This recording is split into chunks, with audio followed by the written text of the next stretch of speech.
Shalom, selamat pagi dan selamat berjumpa dalam program saya dan PKLU GPIB membaca Alkitab bersama.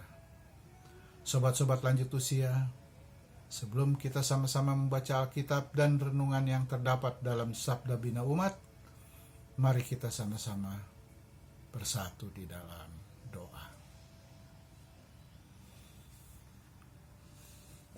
Ya Allah Bapa di dalam surga, terima kasih atas penyertaan-Mu hingga kami bisa hadir mengikuti ibadah virtual singkat ini. Bersamalah juga dengan saudara-saudara kami yang masih akan bergabung dalam ibadah ini. Serta juga hamba-Mu nanti yang akan membaca Alkitab dan dilanjutkan dengan renungan singkat bagi kami semua. Bapa di surga, sertai dan berkati ibadah ini mulai dari awal, pertengahan, hingga dengan akhirnya. Terpujilah Engkau Allah Bapa di dalam surga, dan hanya melalui Putra-Mu Yesus Kristus kami naikkan doa ini. Amin. Baiklah sobat-sobat lanjut usia, mari kita bersama-sama membaca Alkitab yang diambil dari Sabda Bina Umat hari Sabtu pagi 19 Desember 2020 di dalam Injil Matius 21. Ayat 33 sampai 41 yang menyatakan perumpamaan tentang penggarap-penggarap kebun anggur. Dengarkanlah suatu perumpamaan yang lain. Adalah seorang tuan tanah membuka kebun anggur dan menanam pagar sekelilingnya. Ia menggali lubang tempat memeras anggur dan mendirikan menara jaga di dalam kebun itu. Kemudian ia menyewakan kebun itu kepada penggarap-penggarap, lalu berangkat ke negeri lain. Ketika hampir tiba musim petik, ia menyuruh hamba-hambanya kepada penggarap-penggarap itu untuk menerima hasil yang menjadi bagiannya. Tetapi penggarap-penggarap itu menangkap hamba-hambanya itu. Mereka memukul yang seorang, membunuh yang lain, dan melempari yang lain pula dengan batu. Kemudian Tuhan itu menyuruh pula hamba-hamba yang lain, lebih banyak daripada yang semula. Tetapi mereka pun diperlakukan sama, seperti kawan-kawan mereka. Akhirnya ia menyuruh anaknya kepada mereka. Katanya, anakku akan mereka segani. Tetapi ketika penggarap-penggarap itu melihat anaknya itu, mereka berkata seorang kepada yang lain, dia adalah ahli waris, mari kita bunuh dia, supaya warisannya menjadi milik kita. Mereka menangkapnya dan melemparkannya keluar kebun anggur itu, lalu membunuhnya. Maka apabila tuan kebun anggur itu datang, apakah yang akan dilakukannya dengan penggarap itu? Kata mereka kepadanya, ia akan membinasakan orang-orang jahat itu, dan kebun anggurnya akan disewakannya kepada penggarap-penggarap yang lain, yang akan menyerahkan hasilnya kepadanya pada waktunya. Demikianlah pembacaan kita, Alkitab kita. Marilah sekarang kita bersama-sama mendengarkan renungan yang diambil dari Sabda Bina Umat juga.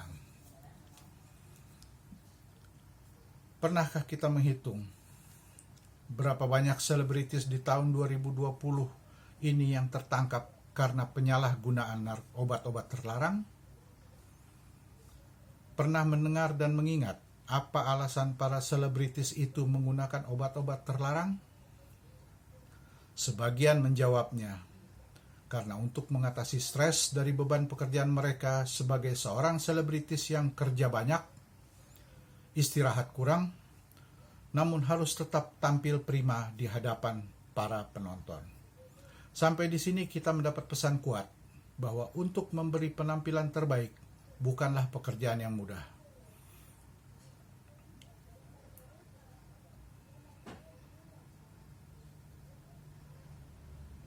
Untuk membuat penonton senang, gembira, sukacita adalah pekerjaan yang cukup berat.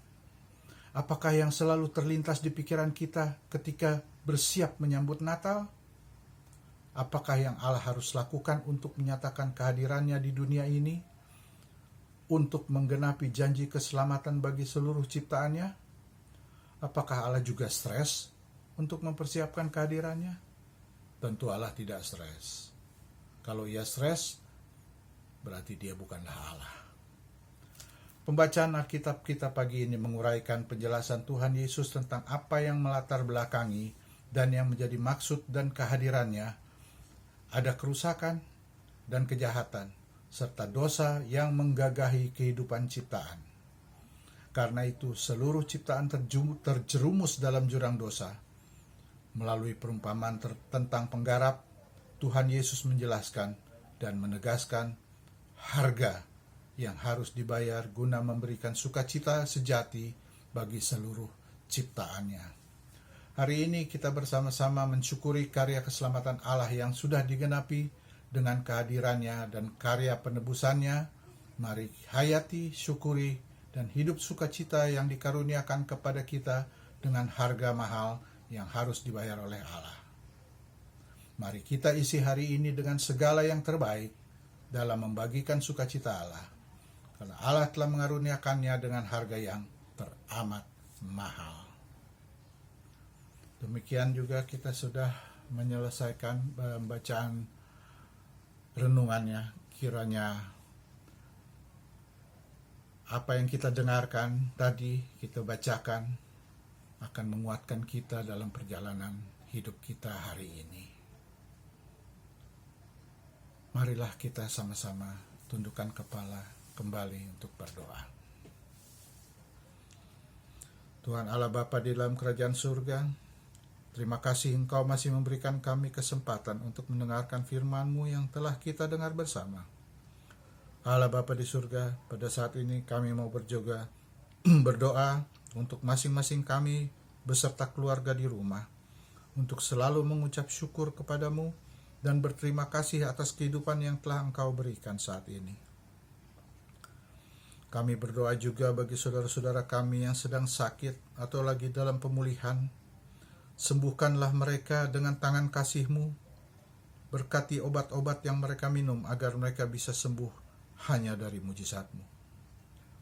Sertai kami sepanjang hari ini, dan terimalah doa kami ini Bapa, yang kami panjatkan hanya dalam nama anak-Mu Yesus Kristus. Amin.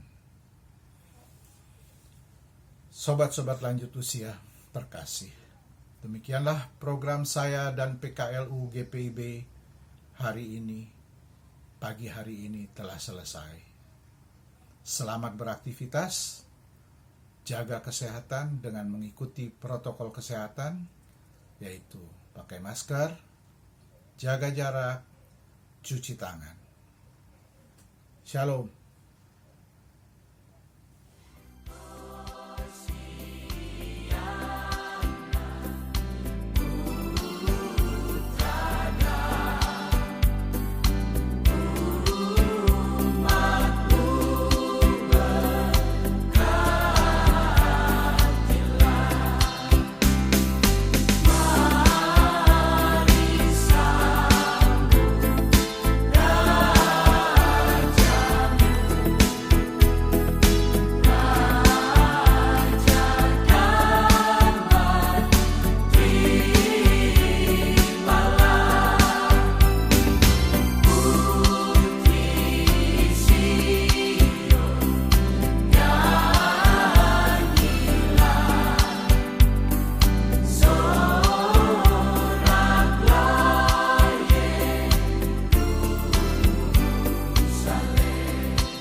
PKLU tetap semangat, pelayanan segar dan hijau.